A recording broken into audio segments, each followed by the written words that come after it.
Inson bolasi har kuni 3 ta imtihondan o'tar ekan. Birinchisi, har kuni umri qisqarib borar ekan. Bundan ham ajoyibi, puli qisqarsa, moli qisqarsa hisob-kitob qilar ekan, lekin umri qisqarganiga hisob-kitob qilmas ekan. Vaholanki ketgan pul qaytishi mumkin, lekin ketgan umr hech qachon qaytmas ekan. Ikkinchisi, inson har kuni Alloh taolo bergan rizqini yeydi, lekin bu yegan rizqi harom bo'lsa, azob bo'ladi. Agar halol bo'lsa, hisob-kitob bo'ladi.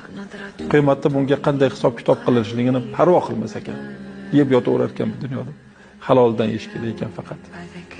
Uchinchisi, inson har kuni bu dunyodan bir kunlik uzoqlashar ekan, oxiratga bir kunlik yaqinlashar ekan. Va ketgan dunyoga hasrat qilar ekan, lekin yaqinlashayotganiga parvo qilmas ekan.